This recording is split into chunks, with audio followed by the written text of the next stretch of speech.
Good morning, students. Today we will start from page number 262, point number 4, and we are studying infrastructure and development. How infrastructure is related to development. Point number 4 says infrastructure enhances size of the market. We know large scale production is possible only when size of the market is large. Infrastructure enhances the size of the market. It was with a view to expanding size of the market for the British products in India that a network of railways was developed under the British Raj.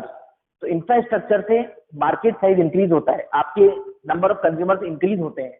ऐसा एक example आप देख सकते हो. Britishers ने जब India को अपना मार्केट बनाया तो उन्होंने यहाँ पर रेलवेज को इंट्रोड्यूस किया. क्यों इंट्रोड्यूस किया? जिससे कि वो ज्यादा से ज्यादा यहाँ पर आकर अपने गुड्स को सेल कर सकें and different parts of the country में वो जा सकें, अपनी पहुंच को बढ़ा सकें. Means of transport are an important component of economic infrastructure. These means are central to the growth of the market, and growth of the market is central to the growth of the economy. So जो means of infrastructure हैं, these are compulsory for the growth of market, and जब growth of market होगा तभी जाके growth of the economy भी होगा. Infrastructure enhances ability to work. Here we are referring to social infrastructure. अगर हमारा social infrastructure अच्छा होगा, हमें अच्छी education और medical facilities मिलेंगी, then we can increase our ability to work. These institutions promote education, skill formation and healthcare. These are essential parameters to enhance the ability to work, implying a rise in efficiency and therefore a rise in productivity. Accordingly, growth process is accelerated. 6th point है infrastructure facilitates outsourcing. A country having a good infrastructure emerges as a destination for outsourcing. जिस country में अच्छा infrastructure होता है, अच्छा information technology होता है, internet की सुविधा अच्छी होती है, पावर फैसिलिटीज अच्छी होती हैं, तो वहां पर आउटसोर्सिंग का वर्क आसानी से हो सकता है. और जैसे जैसे इंडिया का इंफ्रास्ट्रक्चर अच्छा होता जा रहा है, इंडिया के अंदर आउटसोर्सिंग से काम मिलता जा रहा है. A country having good infrastructure emerges as a destination for outsourcing. Destination मतलब जहां पर आउटसोर्स वर्क किया जाता है. दूसरी कंट्री से इंडिया में अच्छा आउटसोर्सिंग का वर्क मिलता है बिकॉज हम लोग अपने इंफ्रास्ट्रक्चर को डेवलप कर रहे हैं. India is emerging to be global destination for call centres, study centres and medical tourism. So इस तरह के जितने भी आउटसोर्सिंग वर्क हैं वो इंडिया को मिल रहे हैं. It is owing largely to its sound system of social infrastructure. और ऐसा क्यों पॉसिबल हो पाया? Because of our sound social infrastructure. Infrastructure induces FDI. FDI is instrumental in the growth process in less developed countries like India, where domestic investment is very low. Since 1991, when economic reforms were initiated, FDI inflow in the India economy has substantially increased thanks to the expanding infrastructure. अच्छे infrastructure से जो foreign investors हैं, जो foreign companies हैं, वो भी induce होती हैं इंडिया में इन्वेस्ट करने के लिए. तो अगर हम अपने इंफ्रास्ट्रक्चर को इम्प्रूव करेंगे और ज्यादा तो ज्यादा से ज्यादा फॉरेन डायरेक्ट इन्वेस्टमेंट हमको मिलेगा. और 1991 के बाद से जो हमने इकोनॉमिक रिफॉर्म लॉन्च किए थे उसके बाद से हमारा एफडीआई इनफ्लो इंक्रीज हुआ है. Briefly we can say that infrastructure is an important determinant of growth and development of a country. Thus, we can say that infrastructure is very important. It raises productivity of the factors of production. It induces investment in diverse areas of economic activity. It enhances size of the market and develops an economy as a global destination for outsourcing. कुल मिला के हमें infrastructure से फायदे हैं. The state of infrastructure in India. The state of infrastructure in India is examined with reference to two vital components of infrastructure. First is energy as a key component of economic infrastructure, and second is health as a key component of social infrastructure. तो हम दो चीजों को बहुत explain में पढ़ेंगे. पहला energy है जो कि एक इकोनॉमिक इंफ्रास्ट्रक्चर का मेन कंपोनेंट है, और दूसरा है हेल्थ जो कि सोशल इंफ्रास्ट्रक्चर का एक मेजर पॉइंट है.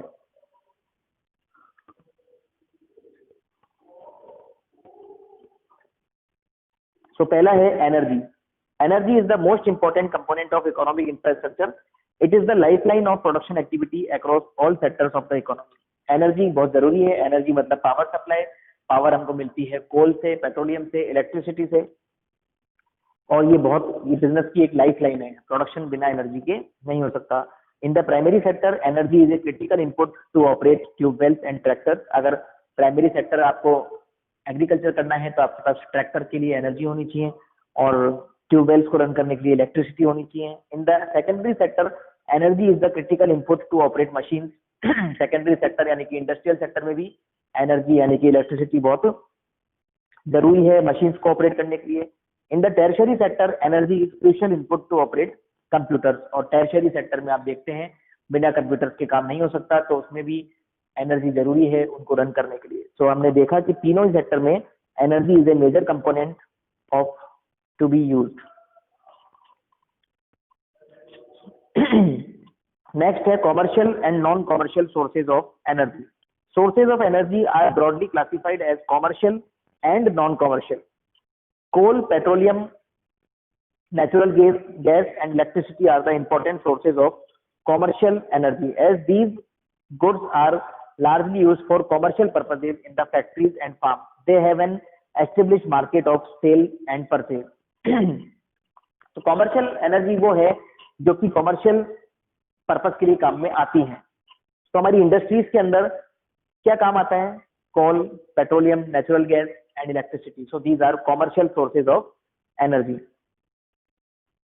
Firewood, agricultural waste, straw and animal waste, cow dung are the important sources of non-commercial energy, as these goods are generally used in the rural households as consumer goods, and these things are not mostly used by the industries, hence it is known as non-commercial goods, because it is used in non-commercial purposes just like in households and local rural households for consumer goods. Generally, commercial sources of energy command price while non-commercial do not. Commercial sources of energy की prices ज्यादा हैं क्योंकि उनकी demand ज्यादा है, क्योंकि वो industries में काम आती हैं। Commercial sources are exhaustible while the non-commercial energy are renewable. तो जो commercial sources हैं, coal, petroleum, natural gas, ये एक दिन खत्म हो जाएंगे क्योंकि इनका जो सोर्स है वो लिमिटेड है, मगर जो नॉन कॉमर्शियल सोर्सेज हैं वो रिन्यूएबल हैं, वो एग्जॉस्टिबल नहीं है। आपको डिफरेंस दे रखा है नॉन कॉमर्शियल और कॉमर्शियल में। देखिए कॉमर्शियल के पहले एग्जांपल दे रखे हैं, coal, petroleum, natural gas, electricity. Non commercial के एग्जांपल है firewood, animal waste, agriculture waste. इनका यूज है, कॉमर्शियल एनर्जी का मेजर यूज होता है इंडस्ट्रियल एंड कॉमर्शियल पर्पज के लिए। नॉन कॉमर्शियल एनर्जी का यूज होता है डोमेस्टिक एंड कंजम्पशन पर्पजेज के लिए। Nature of goods, commercial energy market के थ्रू ट्रेडिंग होती है। दीज गुड्स कमांड प्राइस, इनकी प्राइस ज्यादा होती है। There is domestic as well as international market for these goods, और कमर्शियल गुड्स का आपको domestic as well as international demand भी मिलेगी।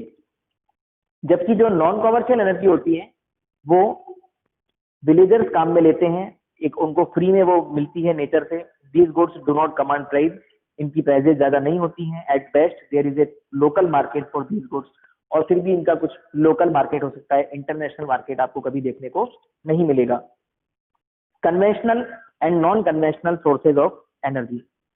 Conventional sources of energy are those which have a long history of their knowledge, जो कि कई सालों से काम में आ रही है, जैसे कि कोल, पेट्रोलियम, नेचुरल गैस, इलेक्ट्रिसिटी। और जो नॉन कन्वेंशनल सोर्सेज हैं वो सोर्सेज हैं जो कि डिस्कवर्ड हुए हैं रिसेंटली, और अभी भी उनको पॉपुलरिटी मिलने में भी टाइम है और वो डेवलप होने में भी टाइम लगेगा, जैसे solar energy, wind energy and biomass. तो conventional which are being used for a long period of time, and non-conventional which are new technologies and are yet to develop. Growth of coal use and its changing use profile. During the period between 1951 and the end of the century, consumption of coal has risen near 10 times. 1951 से लेकर 2000 तक 10 times coal का consumption increase हुआ है. Its use pattern has undergone a drastic change. Non-commercial use of coal has significantly reduced in favor of its commercial use. और उसका non-commercial use अब reduce हो गया है because of commercial use के अंदर ज्यादातर हमारे घरों में और सब जगह इलेक्ट्रिसिटी या फिर LPG ज्यादा काम में आती है for cooking food. Presently, coal is the principal source of commercial energy, जबकि commercial area में ज्यादातर coal काम में आता है. Two main producers of coal are Coal India Limited, it is a government undertaking, and Singareni Collieries Company Limited, ये एक public company है. Conventional sources. Following are the conventional sources of energy. Number one, coal. Among the conventional sources of energy in India, the most important is coal. Following are some important facts related to coal as the conventional source of energy in India. India is rich in coal production. पहली बात तो India में coal production बहुत अच्छा है. In 2051, production of coal in India was 328 lakh tons, which increased to 6764 lakh tons in 18. Of the total energy produced in India, 67% consists of coal. India में जितनी energy commercial use में काम आती है उसका 67% हमें कोल से मिलता है. It is estimated that India has total reserves of 319 billion tons of coal as on 31st March 18. इतना हमारे पास इसका स्टॉक है. The principal consumers of coal are thermal power stations. अब कौन कौन लोग हैं जो कोल को काम में लेते हैं? तो थर्मल पावर स्टेशन काम में लेते हैं to generate electricity, steel plant, cement factories, railways, fertiliser factories and brick teams जो ब्रिक बनाते हैं. However, Indian coal contains large quantity of ash and generates less heat. It hampers efficiency of thermal power stations. तो India में जो कोल हमको मिलता है उसकी क्वालिटी इतनी अच्छी नहीं होती. उसके अंदर ज्यादातर ऐश होती है यानी कि राख और कम हीट उसमें जनरेट होती है. रेदर देन जो कोल हम बाहर से इंपोर्ट करते हैं उसकी क्वालिटी अच्छी होती है. Petroleum. It is another conventional source of energy in India, but product of petroleum in India is far less than its demand. India में जितना पेट्रोल का प्रोडक्शन होता है उसकी डिमांड उससे ज्यादा है. हम देखते हैं हमारा जो क्रूड ऑयल है हम अधिकतर बाहर से इंपोर्ट करते हैं. This causes large scale imports from rest of the world. Domestic annual production of crude oil has been stagnant at around 36 to 38 million tons in last 8 years. हमारे यहाँ 2010-11 से 2017-18 तक क्रूड ऑयल का प्रोडक्शन हुआ है 36 to 38 million tons. The gap between domestic consumption and domestic production has tended to rise over time. और जितना consumption है उससे प्रोडक्शन कम है और इसका गैप बढ़ता ही जा रहा है. मतलब कंजम्पशन बढ़ता जा रहा है और प्रोडक्शन उस स्पीड से नहीं बढ़ रहा. causing a significant rise in the volume of imports. और इस कारण हमें ज्यादा से ज्यादा क्रूड ऑयल बाहर से इंपोर्ट करना पड़ता है. Natural gas. It is equally significant as a conventional source of energy. This is used as a raw material in fertilizer and petroleum products and as cooking gas in households. देखिए LPG के दो use हैं. एक तो ये fertiliser और petroleum products बनाने के काम आता है और दूसरा ये कुकिंग गैस में काम में आता है हमारे लोकल हाउस होल्ड के अंदर. Main reserves of natural gas are found in Mumbai, Gujarat, Tripura, Andhra Pradesh, Tamil Nadu and Rajasthan. It may be noted that LPG is also produced as by product of crude oil. Crude oil का जब हम प्रोसेसिंग करते हैं उसके अंदर भी एलपीजी जनरेट होती है एज ए बाय प्रोडक्ट और अलग से भी इनका प्रोडक्शन होता है.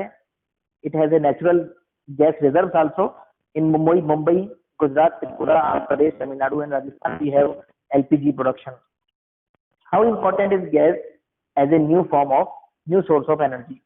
Here we are referring to natural gas which earlier used to flared up burnt owing to the lack of technology to harness it.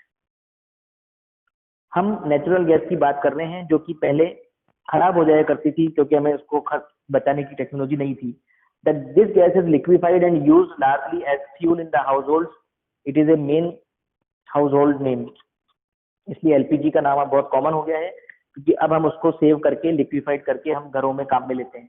Commercial use of gas by the steel fabricators and other producers is also picking up fast. और इसका commercial use भी होता है steel industries, steel fabricators के द्वारा. Of late use of LPG as a fuel of car and other light vehicles is also being encouraged. LPG आजकल एक fuel के रूप में भी काम में आती है for automobile. Production of gas has scaled up from 1.5 billion cubic meters in 1971 to nearly 31.90 billion cubic meters in 2016-17. LPG का प्रोडक्शन भी कई टाइम्स इंक्रीज हुआ है. However, at the current rate of its production, stocks of natural gas may not last long. Hence, we must conserve the use of LPG as a non-polluting fuel, हमें इसके use को, wastage को कम करना चाहिए, इसको ढंग से यूज में लेना चाहिए। Did you know lignite is quite similar to coal, एक लिग्नाइट नाम का भी मेटल होता है, and is also used as a source of energy. It is mainly used by those thermal power stations which are close to lignite fields. Lignite is also used as a source of energy by thermal power stations. Found largely in Tamil Nadu and Gujarat, India produces nearly 20 million tons of lignite in a year. India में हर साल 20 million tons lignite का production भी होता है। Alarming fact: exploitation of coal reserves and the use of coal for production as well as consumption purpose is rising to alarming proportions. कोल का consumption बढ़ता जा रहा है। It is feared that if demand for coal continues to rise at an existing rate, the coal supplies of the country may not last longer than 125 years. तो हम 125 साल में सारे कोल को कंज्यूम कर लेंगे अगर इसी तरीके से इसकी डिमांड बढ़ती रही तो। Continuing with the current rate of production and consumption of crude oil and natural gas, it is not beyond 25 years that we shall exhaust all our stocks. अगर क्रूड ऑयल और नेचुरल गैस की बात करें तो 25 years में हमारे सारे इसके स्टॉक खत्म हो जाएंगे। Keeping in mind this fact, we are considering a freeze on the domestic production of crude oil, relying largely on the imports. अगर आप इन फैक्ट्स को देख रहे हैं ऊपर, ये फैक्ट हमने सिर्फ डोमेस्टिक प्रोडक्शन के हिसाब से लिए हैं, इसमें हमने इंपोर्ट को शामिल नहीं किया है। आज यहीं तक पढ़ेंगे हम, आगे का बाद में पढ़ेंगे। आप लोगों को नोट्स बनाने हैं और ग्रुप में पोस्ट करना है। Have a good day.